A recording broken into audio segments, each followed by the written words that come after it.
नमस्कार, मैं रवीश कुमार। आदि पुरुष फिल्म के संवाद को लेकर विवाद नहीं होना चाहिए। मनोज के संवाद का मजाक नहीं उड़ाया जाना चाहिए कि उन्होंने रामायण की प्रचलित भाषा शैली का मजाक उड़ाया है। सत्ता के साथ जो भी होते हैं, केवल उन्हें हक है कि वे आपकी किसी बात से आहत हों। आप उनकी बात से आहत होंगे तो यह आपकी समस्या मानी जाएगी, बल्कि आप कुछ भी ऐसा ना करें जिससे वे आहत हो जाएं, तब प्रॉब्लम होगा। कायदे से कौन सा संवाद कैसा हो, इसकी छूट सभी लेना चाहेंगे। अच्छा है या बुरा है, यह आपका मत हो सकता है। जब तक आप लाठी लेकर सिनेमा हॉल नहीं जाते हैं, बैन कराने जैसी मूर्खता नहीं करते हैं, तब तक आपकी आलोचना या तारीफ दोनों अपनी जगह है। मनोज ने संवाद लिखे हैं तो एक अलग मामले में मोदी जी ने गीत में कुछ पंक्तियां जोड़ दी हैं। यही बहस कीजिए कि दोनों में से कौन जोरदार और ओरिजिनल लिख रहा है। मनोज जैसे संवाद लिखने वाले कोई आज नहीं हुए, पहले भी हुए हैं। मनोज पर आरोप है कि सतही संवाद भी उनका अपना नहीं, किसी की नकल है, लेकिन मनोज का कहना है कि काफी सोच समझ कर लिखा है। बात सही है, नकल का काम यूं ही नहीं होता, सोचा और समझा तो जाता ही है। मनोज ने भी कहा है कि बड़े बड़े संत इस भाषा का इस्तेमाल करते रहे हैं। जब तक वो बड़े बड़े संत सामने आकर मनोज को गलत नहीं कहते हैं, तब तक आप इस वीडियो को देखिए। मनोज ने यह काम तो किया है, रामायण के फिल्मी प्रस्तुतिकरण को हर तरह की मर्यादा से मुक्त कर दिया है। अब कोई नहीं कहेगा कि रामायण पर फिल्म बना रहे हैं तो ऐसे ही बनाएंगे, बल्कि अब आप कैसे भी बना सकते हैं। आपको याद होगा, दिल्ली यूनिवर्सिटी ने अपने कोर्स से ए.के. रामानुजम के निबंध 300 रामायण को हटा दिया।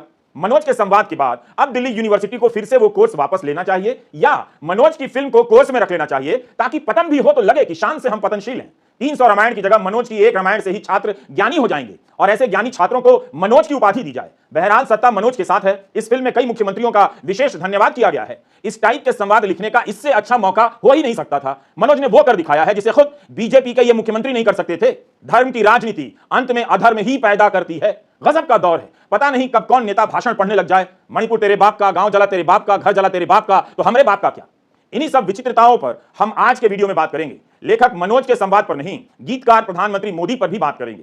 16 जून को जब प्रधानमंत्री मोदी के सहयोगी और विदेश राज्य मंत्री अपने घर जल जाने पर हाय तौबा कर रहे थे, उस दिन प्रधानमंत्री ने एक बहुत जरूरी ट्वीट कर दिया, और इस ट्वीट से पता चला कि ज्वार की खूबियों पर एक गाना बना है जिसमें प्रधानमंत्री को राइटर हैं। इस ट्वीट से सारे आरोप गलत साबित हो गए। मणिपुर को लेकर प्रधानमंत्री कुछ नहीं कर रहे हैं, लेकिन ज्वार को लेकर कितना कुछ कर रहे हैं। गाने की पंक्ति लिख रहे हैं। प्रधानमंत्री ने जो गाना ट्वीट किया है उसमें एक अमर पंक्ति है, श्री अन्न खाकर जियो हजारों साल। वैसे 1959 में मजरू सुल्तानपुरी ने सुजाता फिल्म के लिए गाना लिखा, तुम जियो हजारों साल, साल के दिन हो 50,000। नेहरू के दौर की फिल्म के गाने का मुखड़ा मोदी के दौर में नकल हो जाए या वैसा ही आ जाए, और संबित पात्रा अभी तक नेहरू की निंदा ना करें, इसका मतलब है कि आज देश में सूरज नहीं निकला है। क्या लाइन है, श्री अन्न खाकर जियो हजारों साल। इस गाने को हर दिन काम शुरू होने से पहले हर दफ्तर में बजाया जाना चाहिए, ताकि पूरे दिन लोग काम ही ना कर पाएं। 16 जून को प्रधानमंत्री ने ट्वीट कर इसकी सूचना दी। उसी 16 जून को महिला पहलवान विनेश फोगाट ने एक गीत ट्वीट कर दिया, उस पर भी नजर डाल लीजिए। सुनो द्रौपदी तुम शस्त्र उठा लो, अब गोविंद ना आएंगे, कल तक केवल अंधा राजा, अब गूंगा बहरा भी है, होठ सिल दिए हैं जनता के, कानों पर पहरा भी है, तुम ही कहो ये अश्रु तुम्हारे किसको क्या समझाएंगे, सुनो द्रौपदी तुम शस्त्र उठा लो, अब गोविंद ना आएंगे। मुझे पता था कि आप पुष्यमित्र उपाध्याय के इस गीत पर वाह वाह करेंगे, लेकिन समय की विचित्रता देखिए। जिस पुष्यमित्र के गीत को विनेश फोगाट ने ट्वीट किया है, वो एक बार प्रियंका गांधी से नाराज हो गए कि चित्रकूट की रैली में उन्होंने उनके ये गीत पढ़ दिए। हमने उनके ट्विटर हैंडल पर उस समय का ट्वीट खोजा, मगर नहीं मिला, लेकिन कई अखबारों में उस समय यह खबर छपी थी। 18 नवंबर 2021 के दिन टाइम्स ऑफ इंडिया ने इसकी रिपोर्टिंग की। कवि पुष्यमित्र उपाध्याय ने कहा कि उनकी यह कविता एक गंभीर सामाजिक विषय को उठाने को लेकर रची गई थी। इसका राजनीतिक उपयोग इसकी भावनाओं को सीमित करने वाला है। उन्होंने कहा कि यदि प्रियंका गांधी ने उनकी पंक्तियों का राजनीतिक उद्देश्य के लिए उपयोग ना किया होता तो बेहतर होता। भास्कर ने उनके ट्वीट को छापा था, जहां उन्होंने प्रियंका से कहा था कि मैं आपको यह अनुमति नहीं देता हूं कि आप मेरी साहित्यिक संपत्ति का राजनीतिक उपयोग करें। कविता भी चोरी कर लेने वालों से देश क्या उम्मीद रखेगा। पुष्यमित्र उपाध्याय ने अमर उजाला से कहा कि उन्होंने 2012 में निर्भया प्रकरण से आहत होकर इन पंक्तियों की रचना की थी। इसके माध्यम से वे समाज के सभी वर्गों की महिलाओं का दर्द उभारना चाहते थे, लेकिन अब इसका बार बार राजनीतिक दुरुपयोग किया जा रहा है, और यह महिलाओं के कष्ट पर लिखी इस कविता का दुरुपयोग है। इसके पहले कांग्रेस नेता दिग्विजय सिंह ने भी अपने मंच से इन पंक्तियों का उपयोग किया था। उस समय भी पुष्यमित्र उपाध्याय ने इसके राजनीतिक उपयोग को लेकर विरोध प्रकट किया था। चुनावी समय था और यूपी में लड़कियों के साथ होने वाली हिंसा के संदर्भ में प्रियंका गांधी इस कविता को पढ़ रही होंगी कि उठो द्रौपदी अब शस्त्र उठा लो। राजनेताओं को वैसे भी वीर रस की कविताएं पसंद आती हैं, मगर वीर रस के रचयिता कवि पुष्यमित्र को यह बात पसंद नहीं आई, जबकि वे खुद इस कविता के जरिए निर्भया के समय यूपीए सरकार की उदासीनता पर राजनीतिक चोट करते हुए प्रतीत होते हैं। लेकिन अब उन्हें लगता है कि प्रियंका गांधी का पढ़ना इसका राजनीतिक इस्तेमाल है। उम्मीद है कवि फिर से विनेश फोगाट का विरोध करेंगे कि उन्होंने इसका राजनीतिक इस्तेमाल किया, दुरुपयोग किया। हम समझते हैं कि विनेश फोगाट ने इस गीत का सोच समझकर ही इस्तेमाल किया होगा, पुष्यमित्र से पूछ लिया होगा। कवि को भी तो ईडी का डर लग सकता है। यह एक जनरल सवाल है जो किसी से भी पूछा जा सकता है। प्रधानमंत्री गाने में कोलैबोरेट करने लगे हैं। मुझे चिंता है कि इस उत्साह में आत्मनिर्भर भारत के सारे गीतकार और संवाद लेखक प्रधानमंत्री निर्भर ना हो जाएं। प्रसून जोशी निर्भया के समय गीत लिखा करते थे तो महिला पहलवानों पर नहीं लिख सकते, लेकिन कोई बात नहीं, कम से कम उनसे ज्वार पर तो लिखवाया ही जा सकता था। इससे प्रधानमंत्री का कीमती समय भी बच जाता। इन्हीं का एक सवाल था प्रधानमंत्री से कि आप में इतनी फकीरी कहां से आती है। प्रधानमंत्री खुद समझते हैं कि गीत लिखने वालों में अब फकीरी आ गई है। वे महिला पहलवानों पर लिखकर अपनी किरकिरी नहीं करवाएंगे, वरना ईडी भिजवाएंगे, बचा नहीं पाएंगे। ईडी की सीडी पर नाचे इंडिया, ईडी की सीडी से भागे इंडिया, ये गाना कैसा रहेगा जॉन। अब मनोज के होते लगता है प्रसून की जरूरत नहीं रही। मनोज ही नए जोशी हैं, मनोज ही नए प्रसून हैं। मनोज अपने आप में मनोज तो हैं ही, वही सनोज हैं, सरोज हैं और अफरोज हैं। प्रधानमंत्री समझ गए होंगे कि ज्वार पर गीत लिखने का काम, श्री अन्न पर गीत लिखने का काम द्वार पर खड़ा गीतकार नहीं कर सकता है, इसलिए वे खुद कोलैबोरेट कर गाना लिख रहे हैं। प्रधानमंत्री इस गाने के को राइटर हैं, बस मणिपुर में को राइटर या को ड्राइवर की भूमिका में नजर नहीं आ रहे हैं, जहां डबल इंजन नाम की मोटर गाड़ी सड़क से उतरकर खड्डे में गिर गई है। 16 जून बहुत विचित्र दिन रहा। आज के वीडियो में 16 जून याद रखिएगा और वीडियो पूरा देखिएगा। सेना के retired lieutenant general Nishikant Singh ने ट्वीट किया कि वे मणिपुर से हैं और रिटायर जिंदगी जी रहे हैं। मणिपुर एक राज्य तो है, मगर आज राज्यविहीन हो चुका है।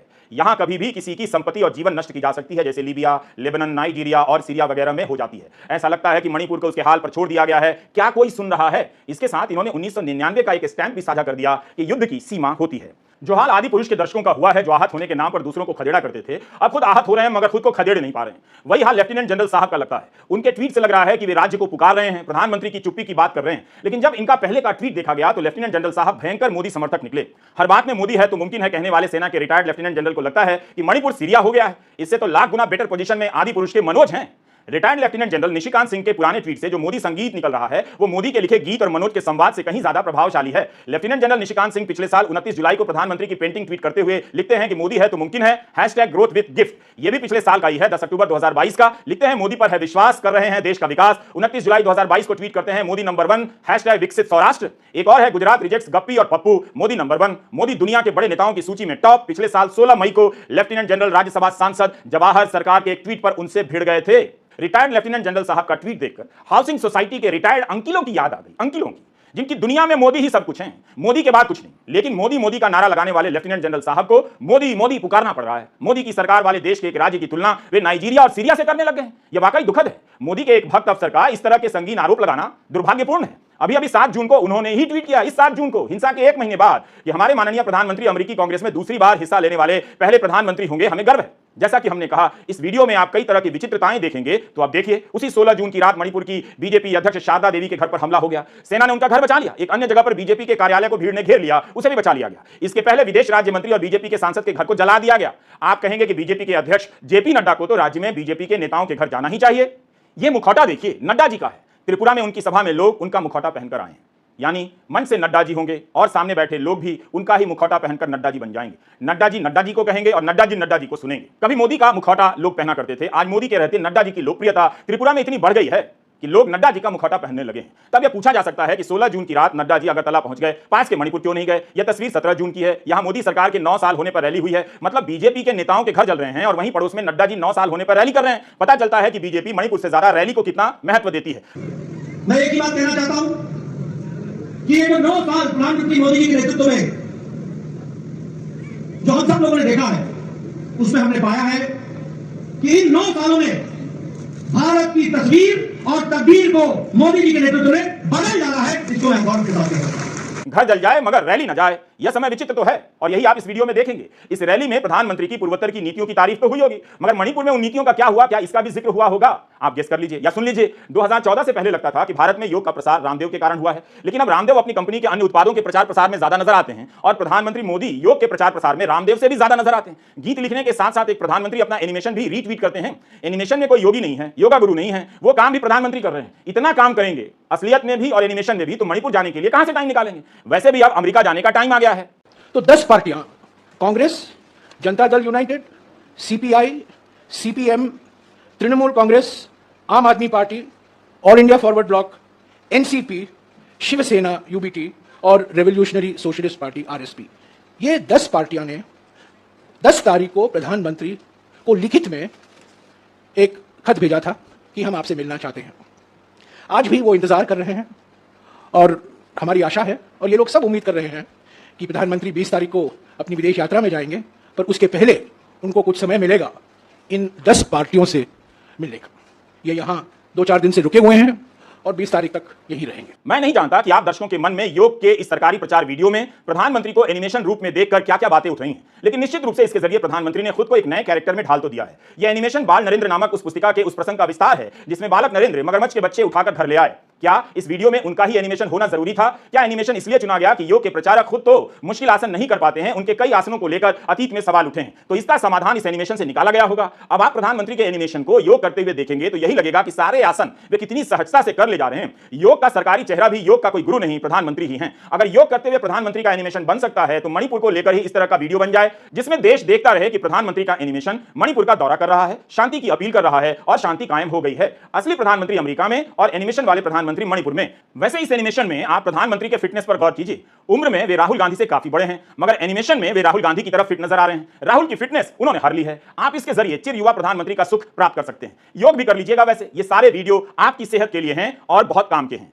इस एनिमेशन का एक फायदा है, आए दिन कांग्रेस उन्हें चैलेंज कर देती है कि अगर आप इतना योग करते हैं तो शीर्षासन करके दिखा दीजिए, और सबूत के तौर पर कांग्रेस के नेता यह तस्वीर ट्वीट कर देते हैं कि देखिए नेहरू कितने फिट हैं, शीर्षासन कर रहे हैं, आप करके दिखा दीजिए। यह मुश्किल आसन तो है, लेकिन नेहरू से एक गलती तो हुई है, उन्होंने अपना एनिमेशन नहीं बनवाया और संयुक्त राष्ट्र में योग का प्रदर्शन नहीं किया जो प्रधानमंत्री मोदी करने जा रहे हैं। एनिमेशन की 70 साल से उपेक्षा हुई है। एनिमेशन ना बनवाने के कारण नेहरू की निंदा होनी ही चाहिए, लेकिन उसकी भी निंदा होनी चाहिए जिसने नेहरू के दौर में एनिमेशन की आज की जैसी टेक्निक का विकास नहीं किया।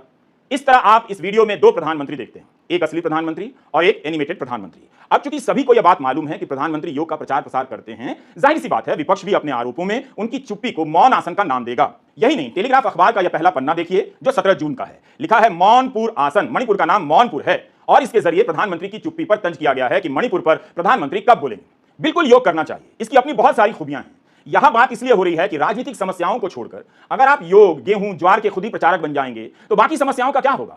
जनता को मोदी मोदी करने दीजिए। आप खुद ही हर चीज में मोदी मोदी करने लग जाएंगे तो जनता क्या करेगी? एक प्रधानमंत्री के रूप में आप योग का प्रचार बिल्कुल कर सकते हैं, लेकिन इसके लिए तो इस देश में एक से एक योगी भरे पड़े हैं। उन्हें यह जिम्मा सौंपकर आप दूसरी बुनियादी समस्याओं का समाधान कर सकते थे। मणिपुर से विपक्षी दल के नेता मिलने का समय मांग रहे हैं, उन्हें समय दे सकते थे, मगर यह समय ही विचित्र है और इसी पर आज का वीडियो है। कौन आदि पुरुष है, कौन महापुरुष है, इसमें लोग भिड़े हुए हैं। योग का महत्व इसलिए नहीं बढ़ जाता है कि इसका प्रदर्शन आप संयुक्त राष्ट्र में करें या एवरेस्ट पर जाकर करें। योग का महत्व योग के कारण है। इसे आप अपने घर में करते रहें और इसकी आदत डाल लें तो फिर संयुक्त राष्ट्र में करने की कोई जरूरत नहीं। 2014 के बाद से योग का कितना प्रचार हुआ, खुद प्रधानमंत्री ने अध्यात्म और संतुलन का महत्व कितने भाषणों में समझाया, लेकिन इसके बाद भी भारतीयों की स्वास्थ्य की हालत बहुत खराब है। 2019 में 7 करोड़ लोगों को डायबिटीज की बीमारी थी, 2021 में 10 करोड़ लोगों की हो गई। भारतीय चिकित्सा शोध परिषद का एक सर्वे आया है कि 4 साल में डायबिटीज के मरीजों की संख्या 44% बढ़ गई है। 10 करोड़ लोगों को डायबिटीज है और 13 करोड़ लोगों को प्री डायबिटीज। इसके अलावा हाइपरटेंशन, हाई बीपी की भी बाढ़ आई हुई है। 35.5% लोग हाइपरटेंशन के शिकार हैं और 31 करोड़ लोगों को हाई बीपी है। इस खबर को पढ़ते ही लगने लगा कि हम एक बीमार देश के नागरिक हैं। अगर योग से ये बीमारियां संभल जाती तो प्रधानमंत्री को योग का प्रचार प्रसार पहले भारत के भीतर करना चाहिए, यूरोप और अमेरिका की चिंता बाद में करनी चाहिए। लेकिन भारत के लिए एनिमेशन वाला योगी छोड़कर खुद संयुक्त राष्ट्र के लिए रवाना होने जा रहे हैं। बहुत शानदार बात है। योग हर बीमारी के लिए जिम्मेदार नहीं, लेकिन जो कारण जिम्मेदार हैं उन पर तो बात कीजिए। यहां हर 4 में से एक व्यक्ति मोटापे का शिकार है, जो अपने आप में बीमारी है। मोटापे के मामले में भारत दुनिया के पहले 5 देशों में आता है। दिसंबर 2020 में इंडियन एक्सप्रेस में एक रिपोर्ट छपी थी कि 74% भारतीयों को स्ट्रेस की समस्या है, जिसे आप टेंशन कहते हैं। 88% को बेचैनी या एंजाइटी की परेशानी है। भारत दुनिया को योग बेच रहा है और खुद बीमार पड़ा हुआ है। मैं आपको डराना नहीं चाहता, लेकिन सरकार ने राज्यसभा में कहा है कि भारत में जो मौतें होती हैं उनमें से 28% मौतें हार्ट अटैक से होती हैं। 2016 में मरने वाले 100 लोगों में से 28 लोगों की मौत हार्ट अटैक से हुई थी। 1990 में यह संख्या 15% थी। यानी हार्ट अटैक का भी प्रकोप बढ़ता जा रहा है। योग जीवन शैली को नियंत्रित कर सकता है, मगर आपकी जीवन शैली को कोई और बदतर बना रहा है। आपके जीवन पर कंपनी, कंपनी के बॉस, कंपनी की कम सैलरी, कंपनी का ज्यादा काम, इन सब का नियंत्रण है। ट्रैफिक का तनाव है और महंगाई की मार है। इतने लोग गुटखा ठूसे हुए रहते हैं कि थूकने के लिए धरती कम पड़ जाए। आप काम करने की जगहों पर जाकर देखिए तो लोग किस अंधेरे कमरे में बैठकर काम कर रहे हैं। योग के नाम पर योग का प्रचार जरूर कीजिए, लेकिन इसके नाम पर दुनिया को और खुद को बेवकूफ मत बनाइए। कभी नहीं सोचा तो अब सोचिए कि इस देश में 80 करोड़ लोग अनाज नहीं खरीद पाते।